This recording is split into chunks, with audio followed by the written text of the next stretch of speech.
Assalamualaikum warahmatullahi wabarakatuh. Kami dari kelompok 12 akan mempresentasikan tentang filsafat pendidikan aliran kritisisme. Untuk materi pertama akan disampaikan oleh Teh Widya. Baik, yang pertama adalah pengertian filsafat aliran kritisisme. Kritisisme berasal dari kritika yang merupakan kata kerja dari krinei, artinya memeriksa dengan teliti, menguji, dan membeda-bedakan. Kritisisme merupakan bagian dari filsafat modern. Secara garis besar, kritisisme merupakan teori yang dihasilkan dari perpaduan antara rasionalisme dan empirisme.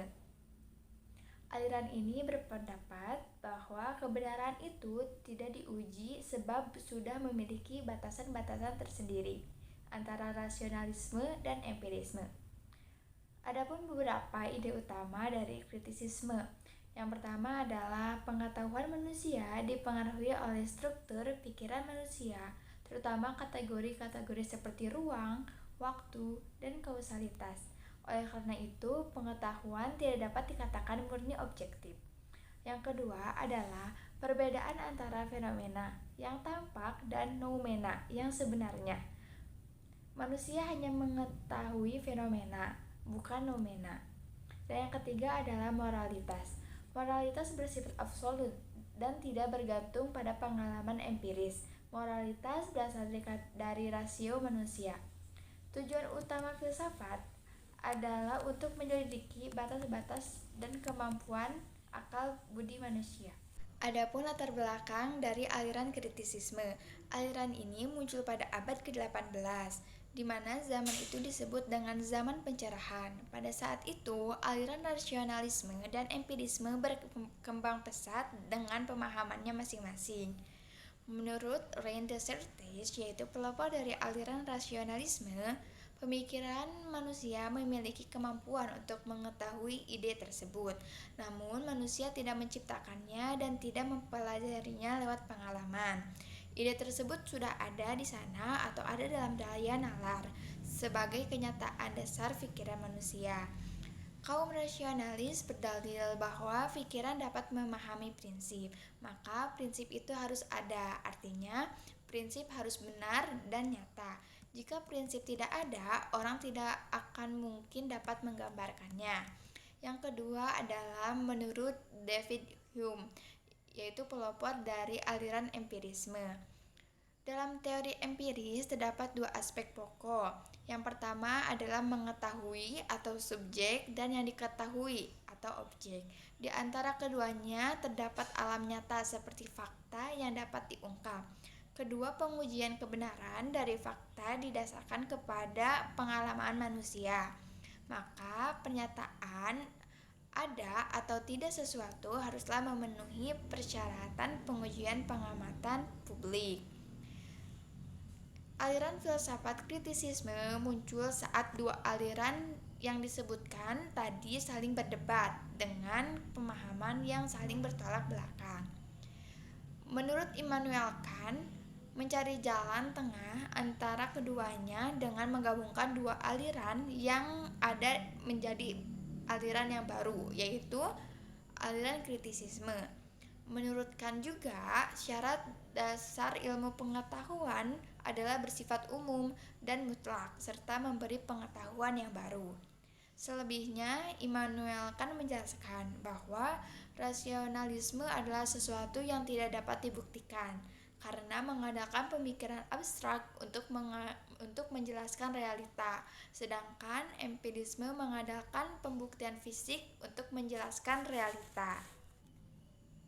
Jadi, aliran kritisisme berpendapat bahwa pengetahuan manusia hanya dapat diperoleh dari aktivitas pikiran manusia itu sendiri, bukan berasal dari realitas objektif di luar keadaan manusia.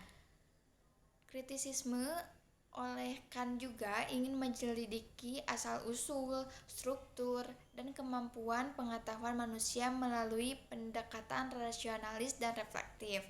Kritisisme juga ingin membatasi klaim pengetahuan agar sesuai dengan kapasitas rasio manusia.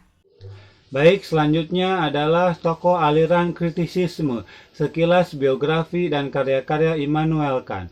Immanuel Kant lahir di sebuah kota kecil di Prusia Timur pada tanggal 22 April tahun 1724. Sejak tahun 1740, Kant mengkaji filsafat, fisika, matematika, dan teologi di Koisberg. Pemikiran Kant sebagai filosof dibagi menjadi dua periode yang dipengaruhi oleh dua aliran besar filsafat. Pertama, zaman prakritis yang banyak dipengaruhi filsafat rasionalisme. Yang kedua, zaman kritis di mana Kant secara perlahan meninggalkan rasionalisme karena dipengaruhi filsafat empirisme. Kant pada masa ini mulai mengubah wajah filsafat secara radikal. Kant menamakan filsafatnya dengan filsafat kritisisme sebagai lawan dogmatisme. Pemikiran filsafat Kant muncul di saat dua aliran besar filsafat saling berdebat, yakni rasionalisme dan empirisme. Dua aliran filsafat yang saling beroposisi tersebut sangat mempengaruhi pemikiran filosofis Kant.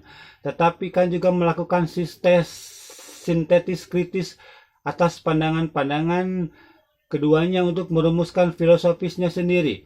Pandangan filosofis Immanuel Kant meliputi tiga persoalan penting yang ingin jawab. Pertama, apa yang dapat diketahui? Yang kedua, apa yang harus dilakukan? Dan yang ketiga, apa yang bisa diharapkan? Pertanyaan-pertanyaan tersebut diulas oleh Kant dengan tiga buku yang dianggap sangat monumental, yaitu buku Critique of Your Reason sebagai jawaban pertama buku kritik. Selanjutnya, paradigma ajaran filsafat Kant sering disebut sebagai filsafat transcendental atau transcendental filosofis. Filsafat ini didefinisikan sebagai filsafat yang memfokuskan pada cara akal kita memenuhi objek yang bersifat a priori, bukan pada objek itu sendiri. Filsafat kritis ini dimaknai sebagai filsafat yang memulai penyelidikannya dengan terlebih dahulu mengidentifikasi kemampuan batas-batas rasio. Pemikiran ini tentu sangat berbeda dengan filosofis terdahulu yang cenderung dogmatis, model berpikir yang taken of granted pada kemampuan rasio tanpa penyelidikan terlebih dahulu. Gagasan aliran kritisisme. Kant dalam argumennya bahwa akal dipandu oleh tiga ide transcendental, yaitu ide psikologis yang disebut jiwa, ide dunia, dan ide tentang Tuhan. Ketiganya tersebut memiliki fungsi masing-masing. Ide jiwa menyatakan dan mendasari segala gejala batiniah yang merupakan cita-cita yang menjamin kesatuan terakhir dalam bidang psikis. Ide dunia menyatakan segala gejala jasmaniah dan ide Tuhan mendasari segala gejala-gejala yang ada, baik batiniah maupun yang lahiriah. Dalam dunia pendidikan, gagasan filsafat pendidikan aliran kritisisme menurut Immanuel Kant menitik beratkan penekanan pada pengembangan kemampuan berpikir rasional dan otonomi intelektual manusia melalui pendidikan yang bersifat kritis. Tujuan utama pendidikan seharusnya adalah untuk memajukan dan memberdayakan kemampuan berpikir rasional atau akal budi manusia. Pendidikan dianggap sebagai sarana untuk membebaskan manusia dari ketidakmatangan berpikir dan membantu mereka mencapai otonomi intelektual atau kedewasaan dalam berpikir. Melalui pendidikan, akal budi manusia dapat diasah dan dikembangkan sehingga mereka mampu berpikir kritis, rasional, dan mandiri dalam menghadapi persoalan hidup. Dengan demikian, pendidikan menurut Kant pada intinya bertujuan memajukan perkembangan intelektual manusia dan membebaskan mereka dari dogmatisme serta ketidakdewasaan berpikir. Kant berpendapat bahwa pendidikan harus difokuskan pada pengembangan kemampuan berpikir kritis dan rasional para pelajar. Pendidikan tidak boleh membuat pikiran manusia menjadi tertutup dan dogmatis, melainkan justru seharusnya melatih mereka untuk melakukan penalaran serta berpikir secara mandiri dan logis. Pendidikan yang baik menurut Kant adalah pendidikan yang mampu mengasah daya pikir rasional pelajar, membebaskan mereka dari prasangka dan dogma yang membelenggu, serta melatih mereka berpikir kritis dalam menganalisis persoalan. Dengan demikian, tujuan pendidikan adalah menghasilkan manusia yang mandiri secara intelektual dan mampu bernalar kritis, bukannya manusia yang berpikiran dogmatis. Kant mengkritik model pendidikan yang hanya terfokus pada aspek praktis dan melatih keterampilan tertentu saja. Menurut Kant, pendidikan tidak boleh direduksi dan hanya untuk tujuan praktis dan profesional semata. Sebaliknya, pendidikan harus diarahkan untuk mengembangkan potensi rasionalitas dan otonomi intelektual manusia secara utuh. Pendidikan sejatinya bertujuan untuk memajukan daya nalar, pemikiran filosofis, dan kemampuan berpikir kritis. Dengan demikian, pendidikan harus melampaui sekedar pelatihan keterampilan praktis dan justru harus mengasah kemampuan intelektual dan membebaskan akal budi manusia. Pendidikan menurut Kant pada hakikatnya adalah upaya pencerahan intelektual dan emansipasi manusia menuju otonomi berpikir. Berikut ini merupakan contoh studi kasus penerapan filsafat pendidikan aliran kritisisme di Indonesia. Yang pertama ada kurikulum merdeka. Dalam kurikulum merdeka, guru berperan sebagai fasilitator dengan memberi stimulus pertanyaan terbuka untuk mendorong analisis kritis siswa. Kurikulum ini mengurangi muatan materi hafalan dan lebih menitik beratkan pada melatih penalaran mandiri siswa dalam memahami konsep. Kurikulum ini juga menerapkan metode pembelajaran interaktif seperti diskusi dan presentasi yang melatih daya nalar siswa. Banyak sekolah menerapkan metode diskusi, presentasi, dan proyek kelompok yang melibatkan partisipasi aktif siswa. Hal ini dapat mendorong siswa melakukan refleksi diri dan menemukan passion mereka melalui proses berpikir kritis. Yang kedua, ada gerakan literasi sekolah. Program ini bertujuan menumbuhkan minat baca dan kemampuan literasi kritis peserta didik, mendorong siswa untuk tidak menerima begitu saja informasi yang diterima, tapi menganalisis dan menilai kebenarannya. Yang ketiga, ada pendidikan anti korupsi. Pendidikan anti korupsi mulai diajarkan sejak tahun 2009 untuk membangun kesadaran kritis dan sikap anti korupsi sejak dini. Materi tentang demokrasi dan keadilan sosial diajarkan untuk menciptakan generasi yang peka terhadap ketimpangan sosial. Yang keempat ada pendidikan HAM. Pendidikan HAM menjadi salah satu upaya untuk menumbuhkan kesadaran kritis terhadap isu HAM dan kesetaraan. Siswa dilatih untuk peka terhadap pelanggaran HAM dan berani memperjuangkan haknya secara kritis. Itulah beberapa contoh penerapan filsafat pendidikan kritisisme dalam praktik pendidikan di Indonesia saat ini. Pendidikan diarahkan untuk membentuk generasi yang kritis dan peka terhadap masalah sosial. Demikian presentasi dari kelompok kami.